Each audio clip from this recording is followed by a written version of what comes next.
Visiem sveiciens! Šodien apziņas espreso studijā es Inga. Un es Edgars. Šodien mēs parunāsim par kritisko domāšanu. Kā es līdz tai nonācu? Un Edgars ir gatavs dalīties ar savu stāstu, kā viņš nonāca līdz tai kritiskai domāšanai, kāda viņam ir šodien. Varbūt es mūsu stāstu, mūsu sarunu iesākšu ar dzīvu piemēru.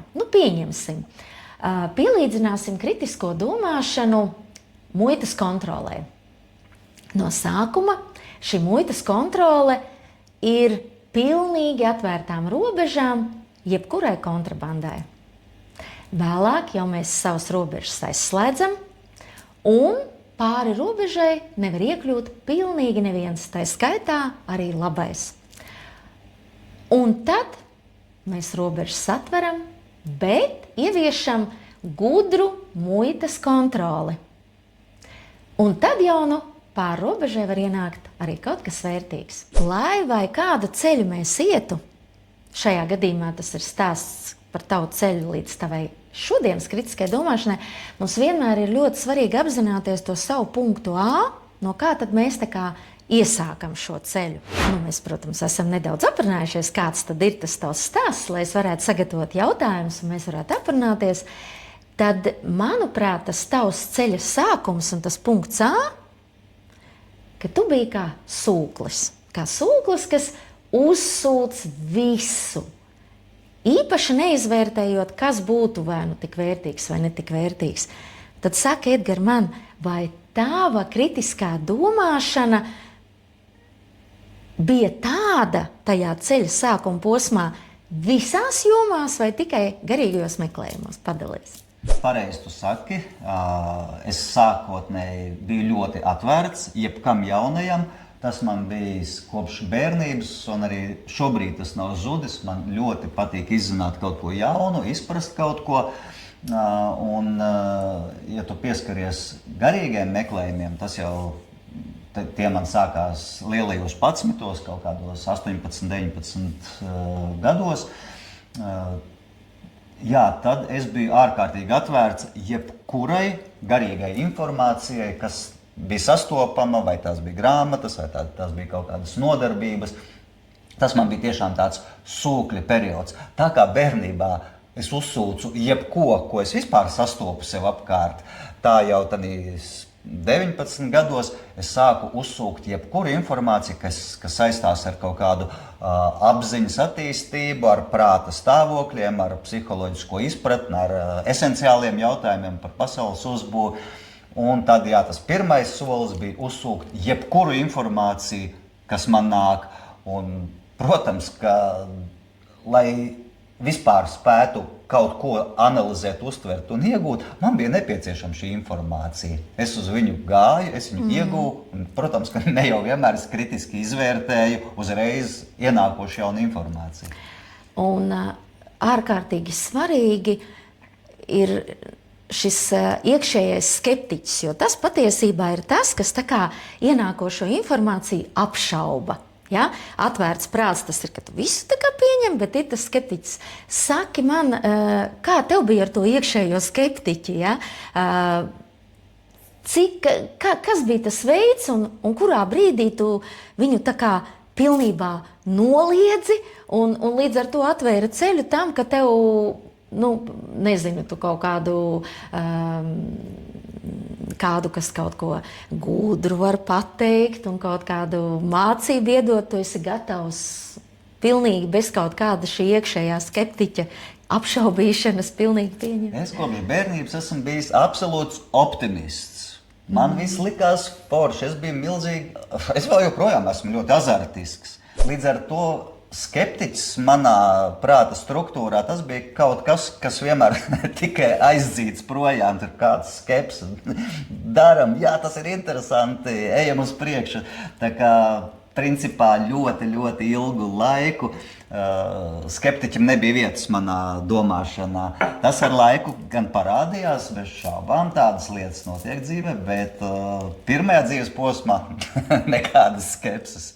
Un tad pienāk tavs lūzuma punkts. Ja no sākuma kā pa laidu ar vārtiem, jebkā tā muita pilnīgi atvērta jebkuram kontrabandistam un jebkura autoritāte var apburt, un skeptiķis tiek kaut kur tur nostumts maliņā, ja, tad iestājas tas lūzuma punkts vienā brīdī, jo cik tad ilgi tie kontrabandisti tur ienākot, viņi kaut ko arī sāk darīt, respektīvi tā informācija, kas ir uzņemta, absolūti neizvērtējot, ja, kritiski neizvērtējot. Tā tad tu sāc zaudēt uzticību. Sāc zaudēt uzticību tām autoritātēm, kurām tu uzticējies, vai arī kaut kādai varbūt literatūrai, kur tu lasīji un tu saproti, bet te vairāk droši vien, ka pat dzīviem cilvēkiem runājot. Ja? Un kāpēc tu sāc zaudēt šo uzticību? Viņu domas, vārdi un darbi nesakrīt?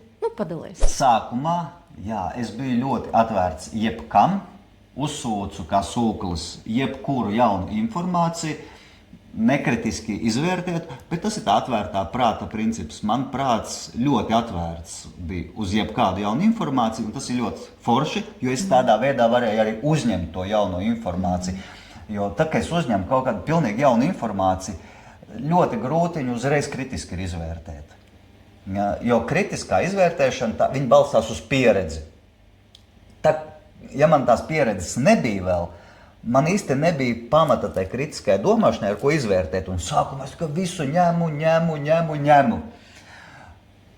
Nešķirojot grāmatas, lekcijas, lektorus un tam līdzīgi. Bet kaut kādā brīdī tā pieredze sāk uzkrāties, tā zināšanas sāk uzkrāties. Un jau tādā visā informācijas plūsmā es jau spēju nošķirt, paga, šī informācija kaut kā aizdomīgi liekas, vai arī nē, šī informācija ir par seklu, vai arī, jā, šī gan ir pamatot, viņi man izskaidroja visu. Un tādā veidā es tā kā, jau sāku pamazām zortēt to informāciju. Protams, ka parādās kaut kādas grāmatas, kuras uzreiz jau no pirmajām lapusēm saprot, šo grāmatu droši vien ir uzrakstījis kāds, kurš nav, teiksim, augsta autoritāte. Tieši tāpat arī ar kaut kādām lekcijām, nodarbībām. Es atvērti gāju uz visu, kur varēju kaut ko vērtīgu iegūt garīgās izaugsmes, apziņas attīstības jomā.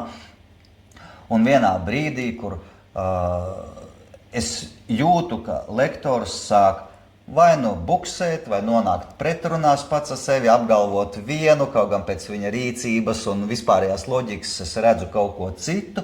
Un tā vilšanās nāca tieši no tā, ka es biju sacerējies, ka šeit ir visas atbildes, šeit var uzticēties. Tā bija faktiski tāda uzticības sagraušana, kur es klausījos dažādus lektorus, bet viens, kurš bija tāda, tā kā autoritāte, un es viņam no sirds uzticējos, atvēros, un vienā brīdī es saprotu, ka rekur, tātad manī jau parādījās šī kritiskā izvērtēšana, ka kaut kas te nav kārtībā. Man tas absolūtais sūkļu periods bija tā kā mitējies, un tad es jau sāku vērtēt.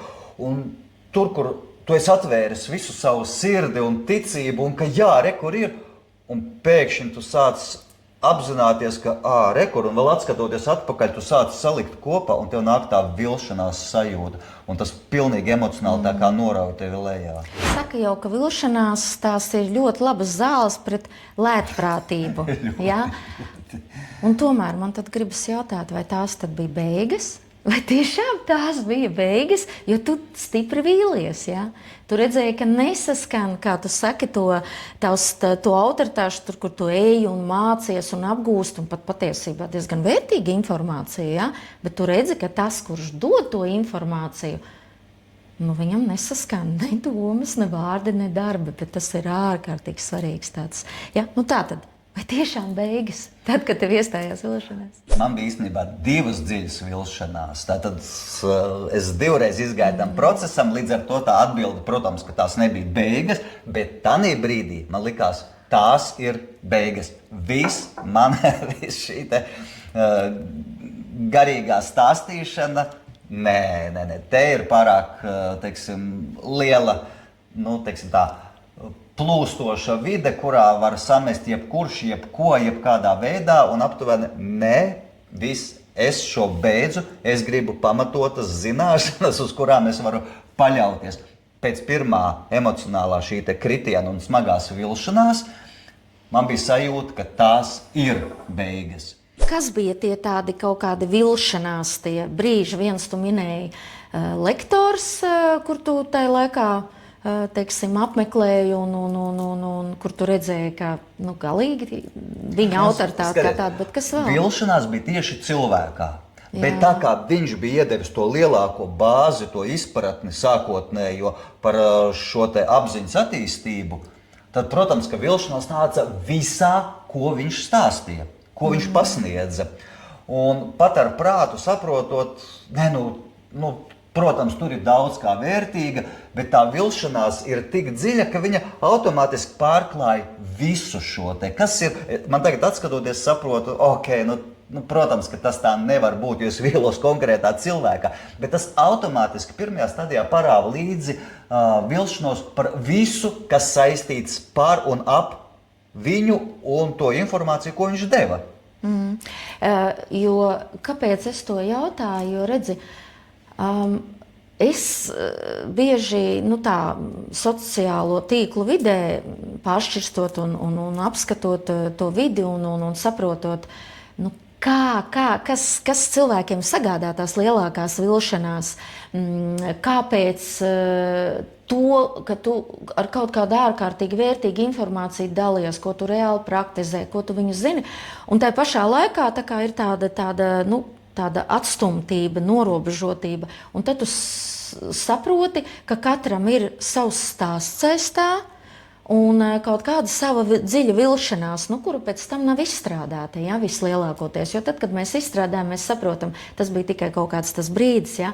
Un dažkārt es dzirdu arī tādu informāciju, ka, piemēram, ir arī tādas sektas, kur arī pat var dot lielu, vērtīgu mācību, bet vai tev arī kaut kāda tāda pieredze un vismaz tu saproti, kā tas strādā? Jā, es esmu saskāries ar šādiem cilvēkiem, kur tiešām tiek dotas super, vērtīgas, ļoti dziļas zināšanas, jo viņi ir saistīti ar kaut kādiem vai izveidojuši tur kontakts ar kādiem skolotājiem, kuri tiešām praktizē ļoti nopietnas prakses, ļoti dziļā sistēmā, bet šie vietējie menedžeri izrādās gana veikli, ka viņi vienkārši pārdod tās zināšanas tev, bet patiesībā veido tur sektas principus un kaut kādas tādas lietas. Kāpēc tas ir ārkārtīgi graujoši?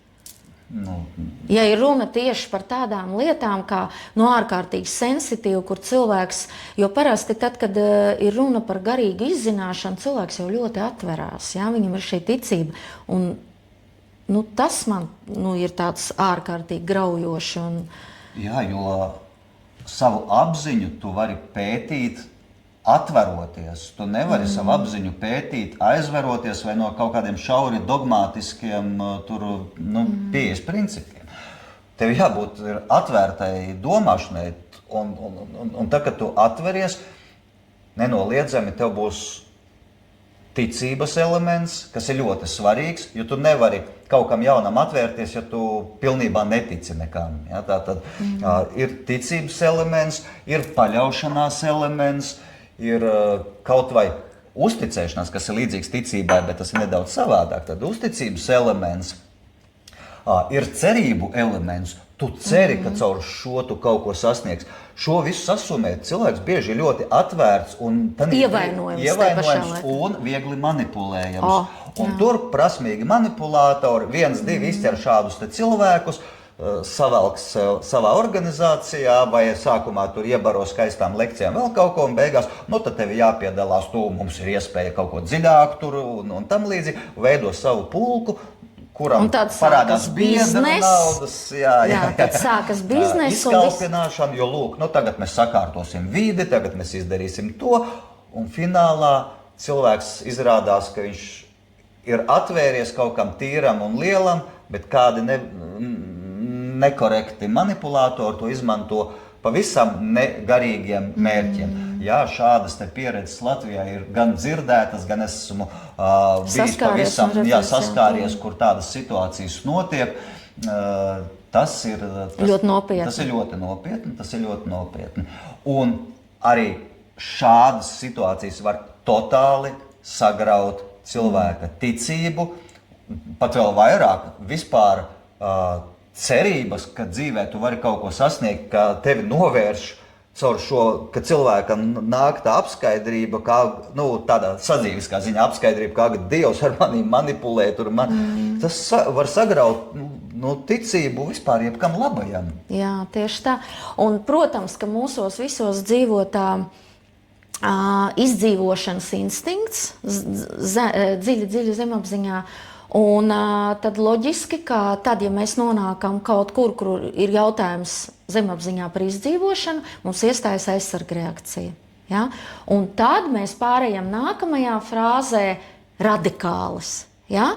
Tad ir šis radikālis un saki, kas bija tava aizsarga reakcija, kā tu piedzīvojot šos ārkārtīgās vilšanās, kāda ir tava tā aizsarga reakcija un kā tu izgāji un kāds bija tavs radikāļa posms? Pēc manas pirmās vilšanās es nekā vienkārši norobežojos, dzīvoju parastu dzīvi, taisīju kaut kādas varbūt savas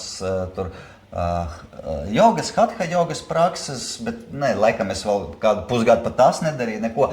Viens sakot, es biju vienkārši novērsies.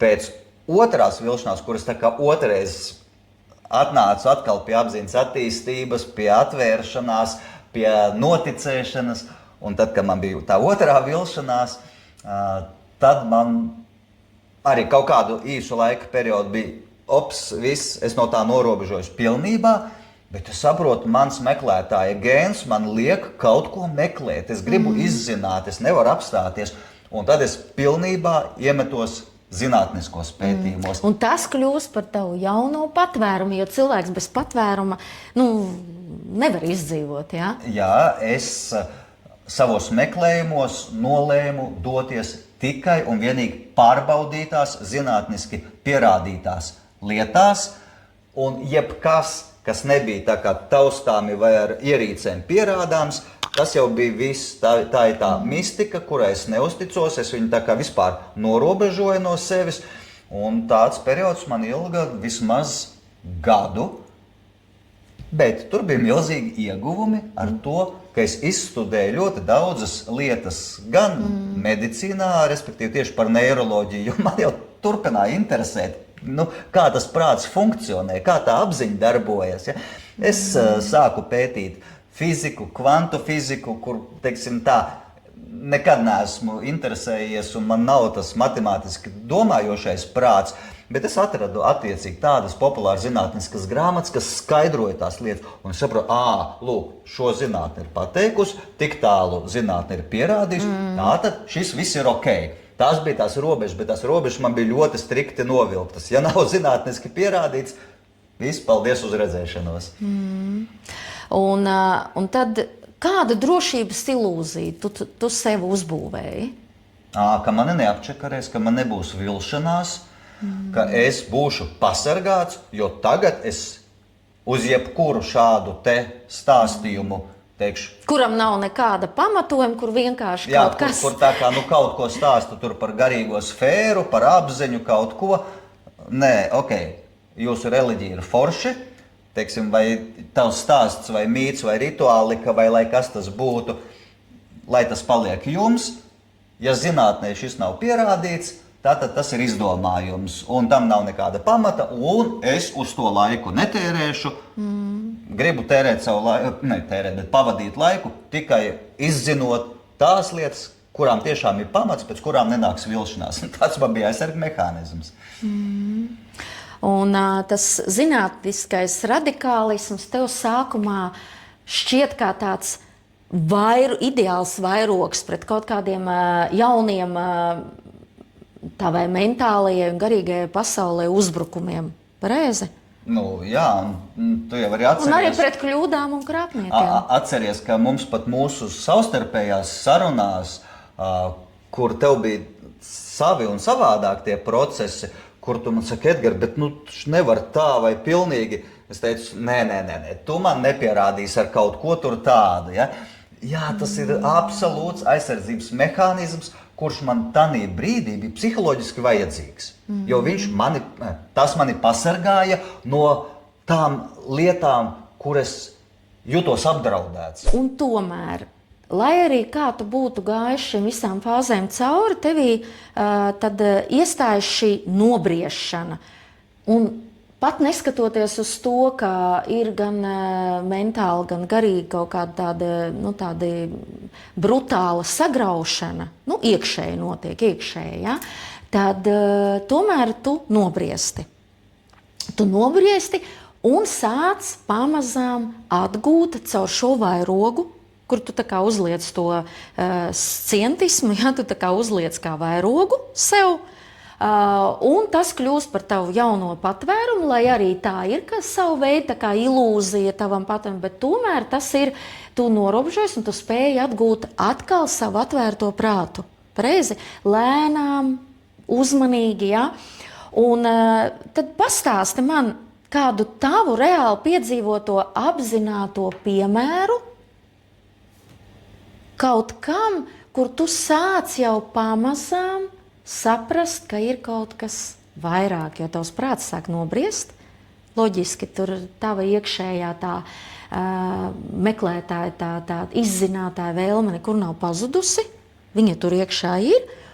Un tu tajā savā klusuma telpā, miera telpā, lēnām sāc atgūties, tātad nobriesti un jau sāc saprast, ka ir kaut kas vairāk. Ir kaut kas vairāk par kaut kādu pilnīgi mistisku paziņoto, ir kaut kas vairāk par tikai zinātniski pierādāmo. Un tā ir tā fāze, tev iestājas tā nobrieduma fāze. Sāk iestāties. Ja? Ir ļoti labs teiciens. Tas, kas tevi nenogalina, padara tevi stiprāku. Tātad manā gadījumā šis darbojas 100%. Man šīs divas smagās vilšanās, viņas bija ļoti smagas, ļoti grūtas. Tās man iemeta vienā vai otrā galējībā, bet tas man padarīja stiprāku tādā ziņā, ka es sāku pievērsties kritiskai domāšanai jau daudz nopietnāk.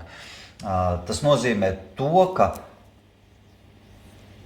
es nevis gāju vienā galējībā vai otrā, es vienkārši sāku skatīties uz lietām, uz apstākļiem, uz dzīvi kā uz skalu, kur ir nulles punkts, kur ir bezgalības punkts un kur ir kaut kas pa vidu, tas saucamais normālais līmenis, kurā mēs dzīvojam, tātad, kur ir visu krāsu palete.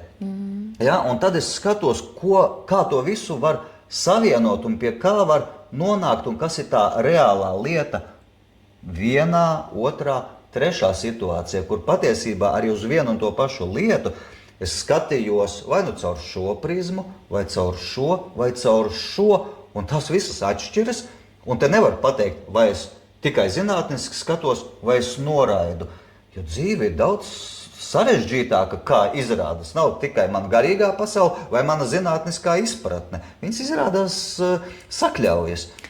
Tā pati zinātne jau ir tikai kā process. Tas jau arī nav tāds akmenī kalts. Arī tur nepārtraukt notiek attīstība un jauni atklājumi. Un tad, kad tu nonāc pie tās atziņas, ka zinātne nav pabeigta, tev tas arī palīdz procesēt šo visu, vai ne? Es starp citu analizēju vienu brīdi vārdu zinātne. Un, ja izvāk tādu īso sauso kopsavilkumu, tad zinātne tas nav kaut kas pretējs garīgai pasaulē. Nekādā veidā. Zinātne tas ir izziņas process.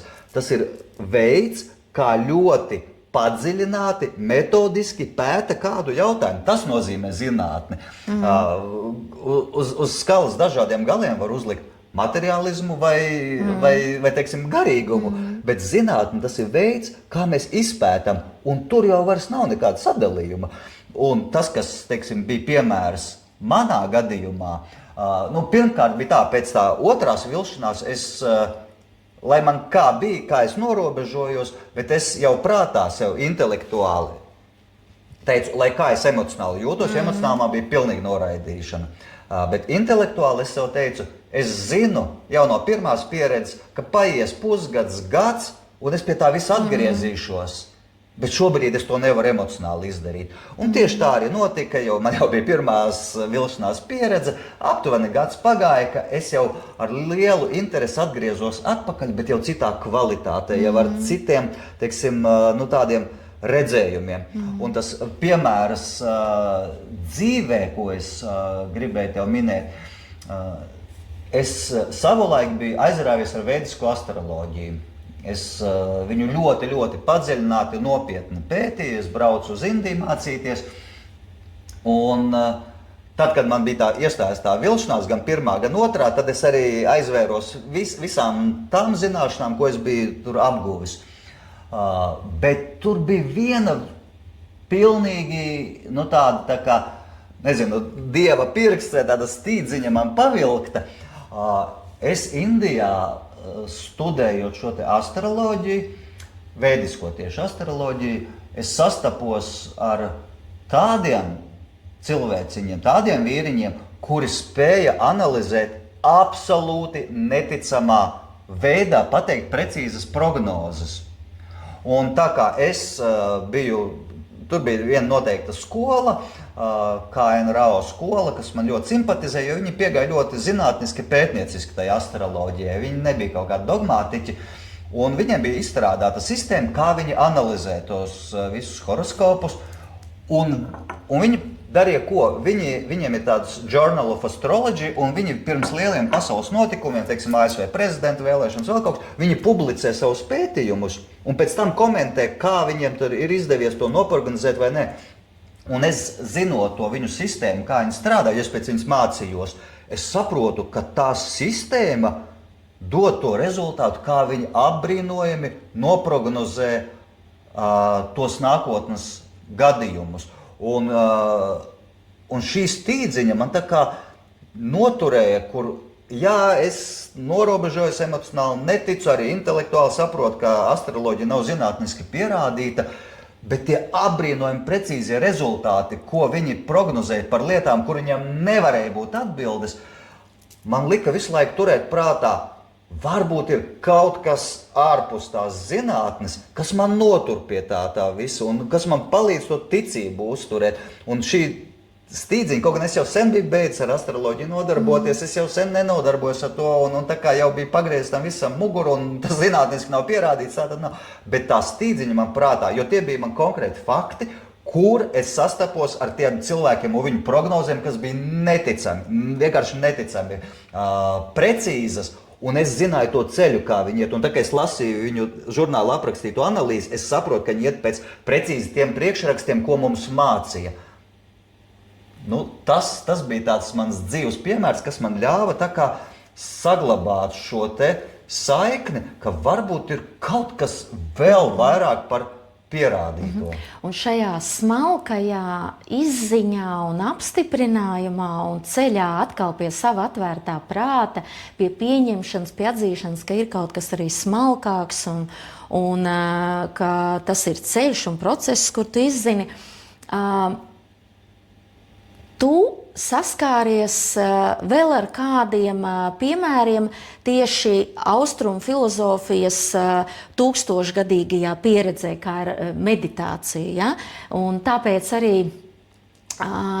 tavas meditācijas, kas gan top, gan kuras tu arī tā kā vadi nodarbībās, viņās ir tas netveramais, tā jauda un tas, ko var nodot tālāk tikai tad, kad tu jau esi dzīvu piemēru sastaps. Varbūt tev ir kaut kāds arī šeit dzīves, ar ko tu vari padalīties. Mums abiem ar tevi ir ļoti paveicies iespēja saskarties tiešām ar praktizējošiem, kuri pieturas pie pārmantojamības līnijas, kas ir gadsimtiem, ja pat ne gadu tūkstošiem attīstīta meditācija prakse, kas ir nodota no skolotāja uz skolnieku un tā no paaudzes paaudzē, un kur katrs, kurš pārņem šo te meditāciju pieredzi, kurš pēc tam kļūst jau par tālāk tās līnijas turētāju un teiksim, Attīst šīs prakses, ievieš dzīvē un tālāk nodod. Jā. Viņi reāli praktizē šo meditāciju gadu desmitiem retrītos. Un pēc tam ikdienā plus vēl, bet vienkārši slēgtos retrītos viņi praktizē gadu desmitiem. Tātad viņi strādā ar kaut kādām savām iekšējām metodēm, savām iekšējām praksēm, kur viņi iedziļinās tik dziļi savā apziņā caur šīm meditācijām, kur tur šobrīd zinātne netiek klāt. Tu vari ar zinātniskām, teiksim, visādām ierīcēm nomērīt dažādus uzliesmojumus un aktivitātes prātā, bet tā izziņa, ko viņi iegūst caur to meditāciju, viņi ir apbrīnojami dziļa, un viņi sniedzas tālāk par to, ko ar ierīcēm var konstatēt. Un tas ir tā saucamās tās intuitīvās atklāsmes, kuras nāk meditāciju laikā. Tātad, kā tas darbojas, ļoti vienkāršoti runājot, mums prātā ir pilns ar informāciju. Visādas zināšanas, dzīvē sastaptais, sevis pieredzētais, un tad meditācijā tas viss vienkārši tiek saslēgts kopā un izdots kaut kāds unikāls rezultāts. Tas ir tā kā zinātnieks, kad strādā pie tā visa, tieši tas pats notiek dziļā meditācijā. Un tas ir tas, ko tie cilvēki ir sasnieguši. Un šādām meditācijām viņām nav zinātniska pierādījuma, bet viņām ir liels ticamības elements. Tiešām ir laimīgi tie, kas ir dzīvē šādus dzīvus īstus praktizētājus, kas varbūt mazāk runā, bet reāli dara, un kas ir šo prakšu iemiesojumi.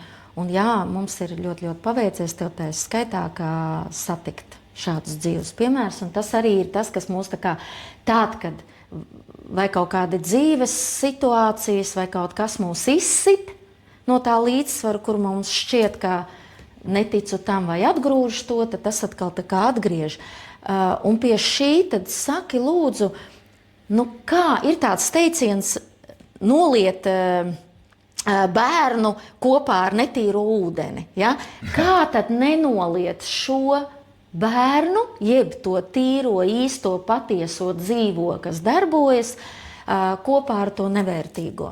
Tikai ar kritisko domāšanu, kur spēja nošķirt graudus no pelavām, jo ir ļoti, ļoti sarežģīti, vismaz man tas bija ļoti sarežģīti izdarīt, jo tā emocionālā visa pasaule man kliedza pretī, šis nav pieņemami. Un tā kā emocionālā pasaule tev neļauj kaut ko pieņemt, ir ļoti grūti ar prātu to paskaidrot emocionālajai pasaulē tā, ka nē, lūk, šeit ir lietas, kas ir pieņemamas un kas ir nepieņemamas. Un te ir runa par to emocionālo inteliģences izkopšanu, kur es varu pārvaldīt savas emocijas tādā veidā, ka es varu sadalīt.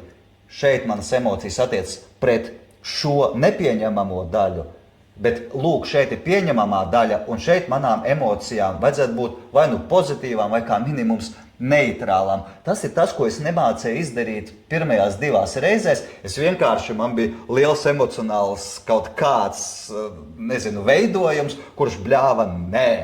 Bet katrā ir šis te bērns, jeb šī pērle, kuru izmest ārā kopā ar visām savām negatīvajām, vai no kuras norobežoties. Tā ir tā neprasme. Pat nevar teikt kļūda, tā ir neprasme sadalīt savas emocijas, kritiski izvērtēt situāciju un objektīvi paskatīties. Un tas ir tas, ko es nemācēju un ko es tagad, jau atskatoties, saprotu, cik es daudz būtu ieguvis, ja es uz to mācētu laicīgi paskatīties. Tad, kad tu esi izgājis to sūkļu periodu, vēlāk jau to radikāļa, kur aizēja aizsarga tā kā reakcijā, tad jau iestājas sintēzes periods. Ja? Tad kāda ir tava kritiskās domāšanas formula šodien? Padalies. Ja pavisam vienkārši es viņu sadalītu 3 lielos posmos. Pirmais posms, tas, kas ir zinātniski pierādīts, tātad šobrīd zinātne ar savām metodēm ir tikusi tik tālu, ka šis ir tas, kam var uzticēties, jo tur ir veiktas milzīgas pārbaudes. Otrā lieta, tas ir tas netveramais, intuitīvais, ko mēs runājām, kur praktizētāji gadu desmitiem strādājot dziļi ar savu apziņu caur meditācijām sasniedz. Un tur daudz kur varbūt arī subjektīvi jautājumi, subjektīvi pārdzīvojumi, bet viņi ir ļoti ticami. Viņiem ir ļoti liels ticamības elements, jo tur ir tīra ētika, tur nav blefošana, tur nav fantāzija, jo viņu mērķis ir attīrīt savu prātu, iedziļināties viņā tik dziļi, ka viņi spēj dabūt to patiesību ārā caur to meditāciju. Tātad tam ir ļoti, ļoti augsts ticamības pamats pie nosacījuma, ja to tev pasniedz šis te praktiķis. Ja? Nevis manipulators, kurš ir izdomājis, paņem tev kaut ko foršu pastāstīt un ko viņš pats nav praktizējis. Nu, un trešā kategorija, tas ir, protams, tā informācija, kas nāk no nepārbaudītiem avotiem, kaut kas sadomāts, kur nepraktizējoši, nezinātniski prāti, kaut ko vienkārši sagudro. Nu, tas būtu tās lietas, uz kurām vajadzētu ļoti kritiski skatīties. Tai pašā laikā ir jāskatās kritiski arī uz šo te gan meditāciju, gan zinātni, jo, ja es vienkārši, šādi meditācijā pateicu, forši, bet man pašam jāpraktizē, man pašam ir caur sevi jādabū tās sajūtas. Varbūt es nonākšu pie pilnīgi savādākiem rezultātiem, bet tie būs mani rezultāti. Tas nemazina to, pie kā ir nonācis tas praktizētājs. Bet apziņas lietās mums katram ir sava apziņa ar saviem piesārņojumiem, saviem uzslāņojumiem. Un man ir jāstrādā ar manu apziņu. Bet tas ticamības elements ir ļoti augsts tanīs praktizētājiem. Saki, vai kritiskā domāšana ir cinisms?